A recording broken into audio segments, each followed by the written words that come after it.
상주 얼구 국회의원 김한정입니다. 우리 김혜숙 교수님, 우리 대한민국에서 이대의 위치는 참 의미가 있다고 생각합니다. 대한민국 최초의 의사가 박에서더 이화학당 출신입니다. 최초의 여성 변호사 이태영 박사, 우리 여성 인권의 선구자였습니다. 이대 출신입니다. 정대협을 만든 우리 윤정옥 교수님, 이효재 교수님, 이대 출신입니다. 이 정대협은 일본의 위안부 문제를 정식으로 제기해서 내년이면 25년이 됩니다. 매주 수요일이면 일본 대사관 앞에서 수요 집회를 가지고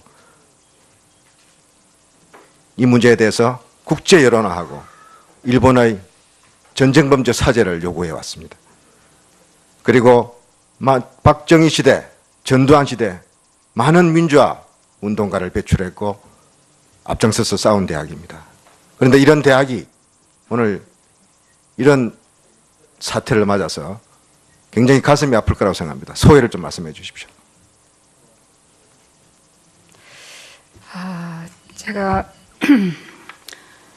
사실 참 참담한 느낌입니다. 저희 교수님들의 말씀이 어떤 진정성이 의심받고 또 국민들 보시는 눈높이에서 잘 받아들여지지 않는 말씀을 하시게 되는 이런 경우를 목격하고 또 조금 전에는 희화화까지 되는 그런 상황을 보면서 지금 의원님께서 말씀하신 이화의 위상이라고 하는 것이 이렇게 땅에 떨어질 수가 있는가라고 하는 그런 생각 때문에 상당히 참담한 느낌이 듭니다. 그래서 그렇지만 어쨌든 이 국정농단과 더불어서 저희 이화여대 안에서 지금 벌어져 왔던 이런 일들이 사실 저희 이화여대 안에 오랫동안 적폐된 여러 가지 가버넌스의 문제의 일부라고 저희는 생각을 합니다. 그래서 계속 구조적인 문제, 큰 문제를 제기하면서 또 저희가 19일에는 재단 이사회 개편 관련 해서 토론회도 가질 예정이고요.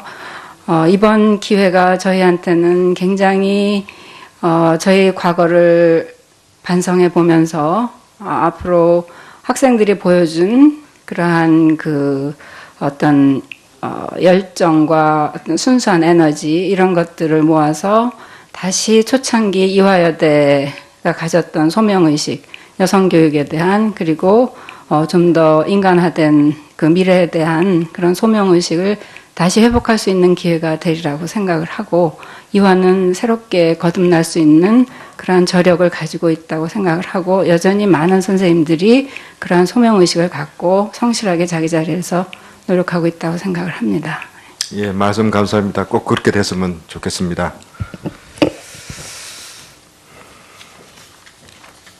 우리 한상규 정인 나와 계시죠? 네. 우리 한상규 정인도 어떻게 보면 지금 이 비선 실세에 의한 권력농단, 국정농단의 피해자신데 오늘 정인으로 장시간 고생하라고 계십니다. 제가 몇 가지 질문하겠습니다. 한상규 정인은 모스코스라는 회사를 알죠? 네. 모스코스의 주인은 누굽니까? 누구라고 생각합니까? 나중에 알고 보니까 최순실 씨라고 들었습니다. 네.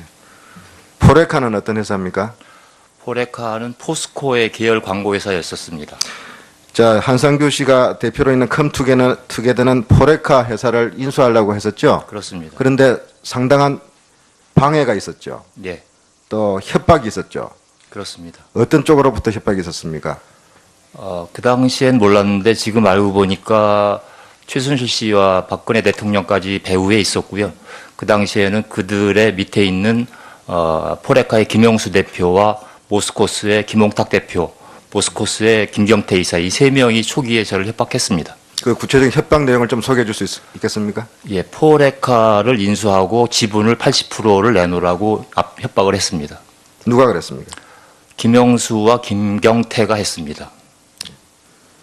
그 다음에 2015년 6월에는 한국 콘텐츠진흥원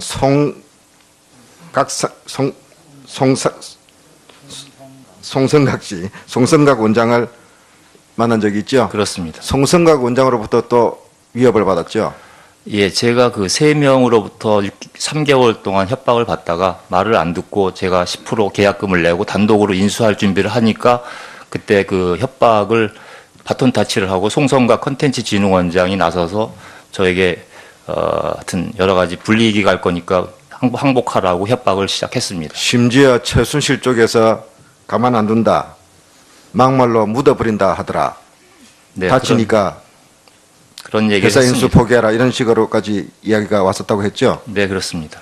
이런 협박에도 불구하고 정의는 참 대단한 용기를 가진 것 같아요. 어떻게 이 회사를 지켰습니까?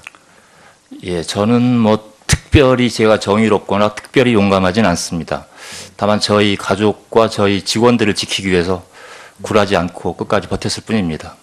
이 외에 추가의 외압은 없었습니까? 그리고 저희가 9월 1일 날 그들의 협박에 굴하지 않고 인수를 했더니 그 이후에 약 1년 넘게 여러 가지 보복이 있었습니다. 몇 가지 소개해 줄 수 있겠습니까? 예, 저희가 금융위원회 광고 CF를 만든 적이 있었습니다. 그래서 잘 만들어서 당시에 임종용 장관께서 기립박수까지 치시고 잘 만들어 놓으라고 청와대에 빨리 보고하고 온에어를 시키자고 했는데 그 보고 CF를 보지도 않으신 그런 안종범 수석께서 광고회사 중에 컴투게더라고 있지 거기랑은 하지 말라 이렇게 지시가 내려와서 온에어를 못한 경우가 있습니다.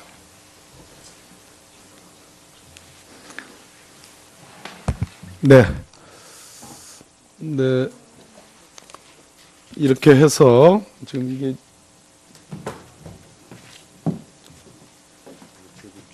재보충 신문 차례죠?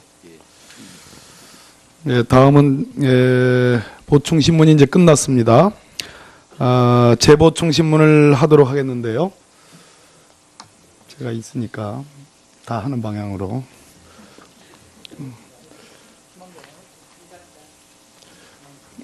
지금 이제 9시 반인데 5분씩 33 이렇게 일단은 예. 네, 일단은 순서에 입각해서 우리 이용주 의원님 하시겠습니까? 네, 이용주 의원님 차례입니다. 예, 국민의당 전남 여수의 이용주 의원입니다. 오전에 우리 조항규 증인께서 문건 관련해서 여러 가지 문건 제출해 주셔서 감사합니다. 먼저 그게 이제 국정원 관련 문서라는 것은 이제 관련 자료 하나 보여드릴게요. 이 문건은 국정원이 청와대 문건 보관 문건으로 김영한 민정수석 유품입니다. 이게 원본이에요. 그것을 복사하니까 이렇게 밑에 있는 워터마크가 찍혀 나오는 이런 겁니다. 아마도 그게 국정원에서 직접 보고한 문건이 맞다. 그리고 요거는 2011년도에 국정원이 청와대 정무수석실에 보고한 문건입니다. 그래서 요것도 이렇게 복사를 한 것을 보면은 이렇게 워터마크 찍혀 나온다. 그래서 아마도 조항규 증인이 갖고 있었던 문건은 국정원이 실제 작성 주체인 게 맞다 이렇게 보입니다. 다음으로 이제 하나 지금 인터넷에 실시간 검색어로 가장 높은 순위가 아마 지금 황찬영 감사원장이 뜨고 있어요. 왜 그러냐면 우리 조항규 증인께서 금품 수수 관련해서 정윤 관련해서 부총리급이다 이렇게 말을 해서 감사원장이 뜨고 있는데 제가 알기로는 황찬영 감사원장이 아닌 것으로 알고 있어서 차자에 조항규 증인이 명확히 부분 아니라는 걸 정리해 주는 게 여러 사람이 불편한 일이 없지 않을까 싶은데 조항규 증인 지금 증인이 말한 부총리급이라는 것은 감사원 황창현 감사원장이 아닌 거는 맞죠? 전혀 아닙니다. 그렇죠? 예. 자, 그 다음으로 하겠습니다. 그리고 아까 말했던 것 중에 박지만 가족 비위 사실이라는 게 박지만의 서양희 변호사 관련된 비사실이 제보된 게 맞죠? 예. 그래요. 당시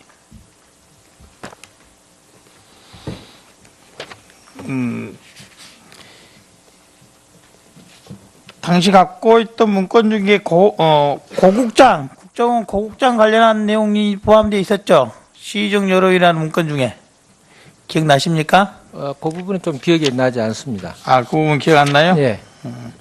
그러면 이 건과 관련해서 국정원장, 남재진 국정원장도 사표를 냈고, 그 이후에 이재수 기무사령관도 사표를 냈다, 이런 말은 들어보셨습니까?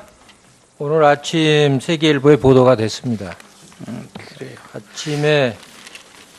오늘 아침 세계일보 보도를 보시면 최순실 정윤회 성역 감찰했다가 예의 없이 인사 조치.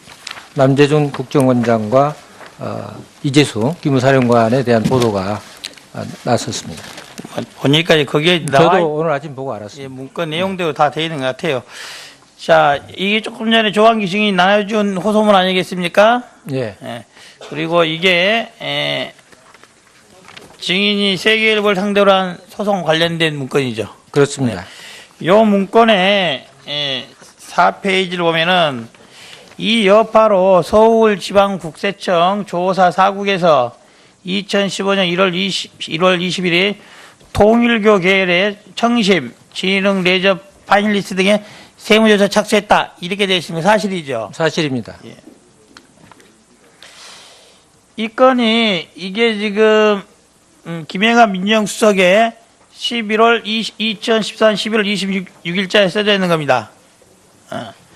세계일보에 대해서 세무조사 준비하라는 그런 취지입니다. 뭐 아시겠습니까? 예. 뭐 말이냐면은 2015년 1월 달에 통일교 계열의 두 회사에 대해서 시작되었던 세무조사는 이와 같은 언론에 대한 탄압 차원에서 시작된 부당한 정치적 세무조사라는 것이 명백히 드러나 있는 겁니다. 동의하십니까? 동의합니다. 그래서 차제에 저희 위원회에서도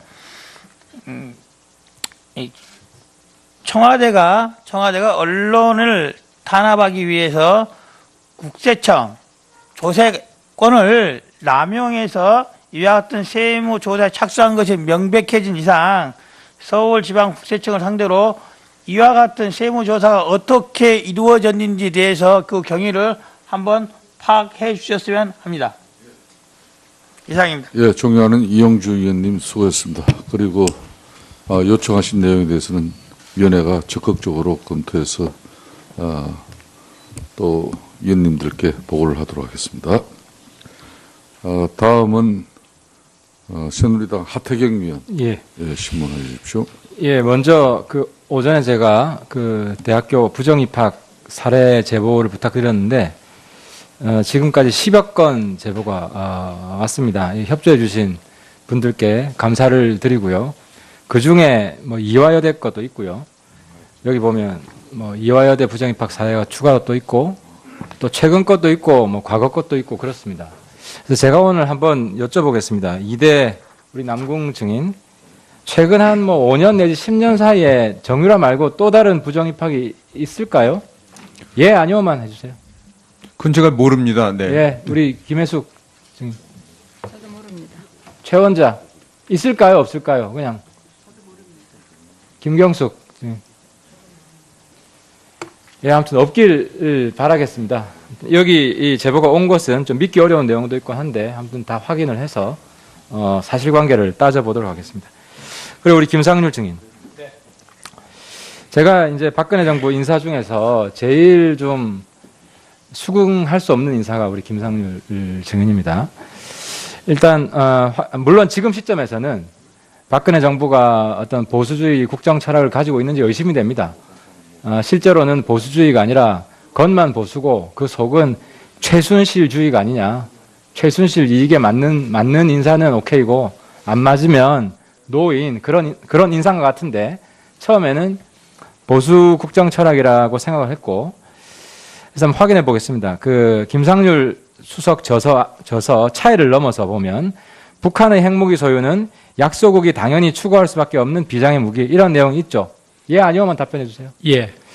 그리고 미국이 테러와 대량 살상 무기, 북핵을 위험 요소로 규정한 것은 자국 중심 발상이다. 이런 내용도 있죠. 있습니다. 그 민정실에서 이 책 내용에 대한 해명을 요구했습니까? 네. 답변을 다 했습니까? 했습니다.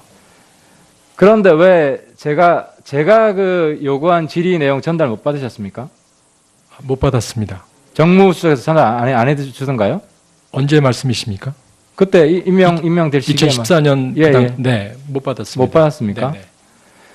그러면 왜 이 책에 대해서 공개적인 입장 표명을 안 했습니까?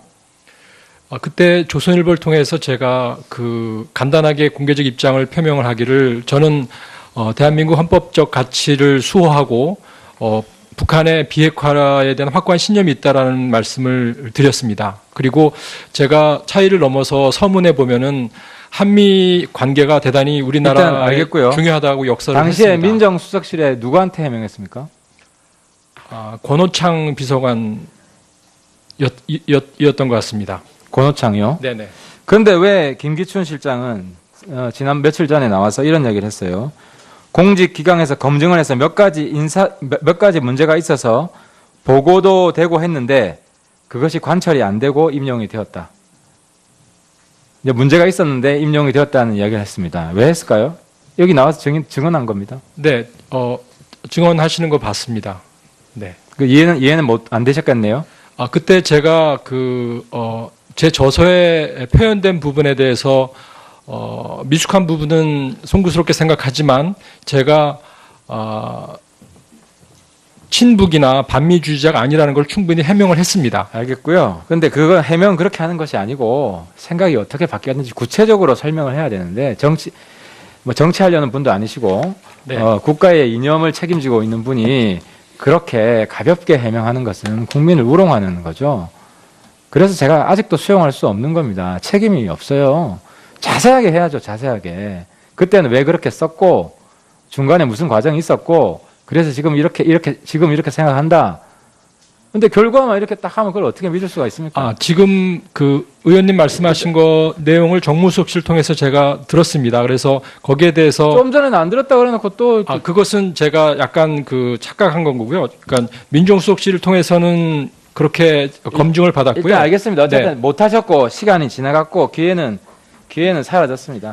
그 당시 제가 정무수석실에는 자세한 내용을 아니요. 국민들한테 써서 설명 안 보냈습니다. 했으니까요. 네. 저 이석수 증인한테 질문을 드리겠습니다. 그 정윤회 문건 유출 경위에 대해서 검찰이 발표한 내용 아시죠? 예. 그 검찰이 발표한 내용과 유출 경위에 대해서 똑같은 생각을 가지고 계십니까? 그 사건은 뭐 제가 직접 담당하지는 않아서 정확한 경위는 알 수 없습니다만은 판결 그 조응천 의원하고 박관천 그 판결문은 제가 읽어봤습니다. 근데 판결문을 읽어본 결과는 수사 자체가 약간 좀 부실하게 된 부분이 있었던 것으로 생각이 됩니다. 유출 경위가 상당 부분이 무죄가 난 것으로 알고 있습니다.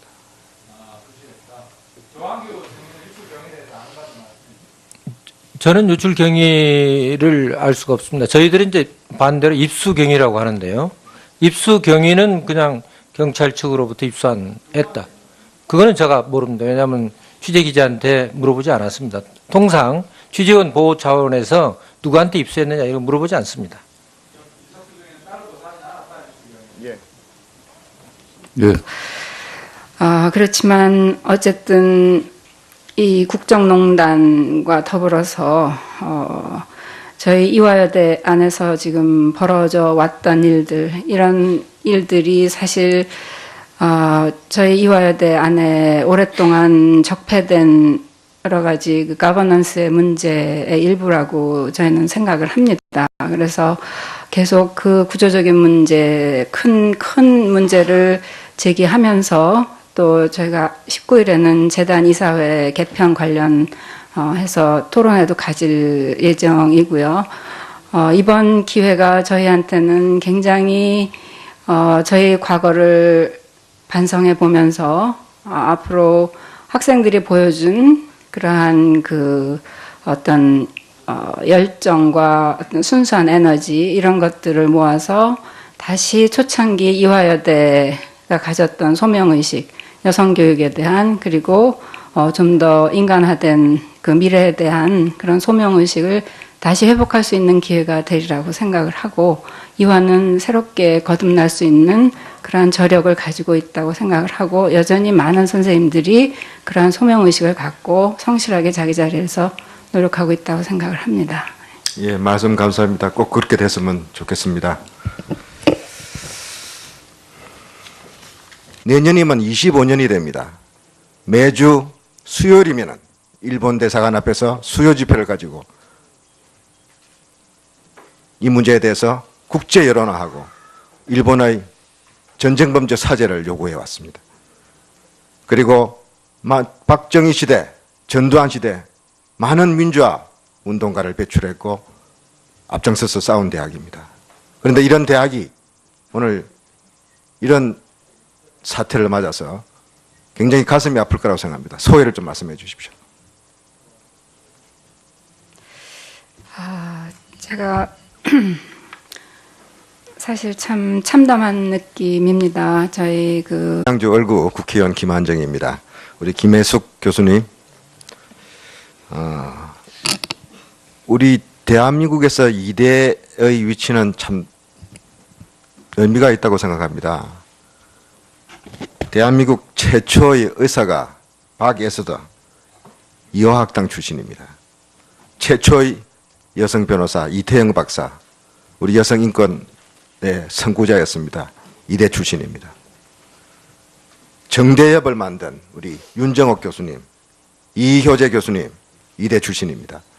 이 정대협은 일본의 위안부 문제를 정식으로 제기해서 교수님들의 말씀이 그 어떤 진정성이 의심받고 또 국민들 보시는 그 눈높이에서 잘 받아들여지지 않는 그 말씀을 하시게 되는 이런 경우를 목격하고 또 조금 전에는 희화화까지 되는 그런 상황을 보면서 지금 의원님께서 말씀하신 그 이화의 위상이라고 하는 것이 이렇게 땅에 떨어질 수가 있는가라고 하는 그런 생각 때문에 상당히 그 참담한 느낌이 듭니다. 그래서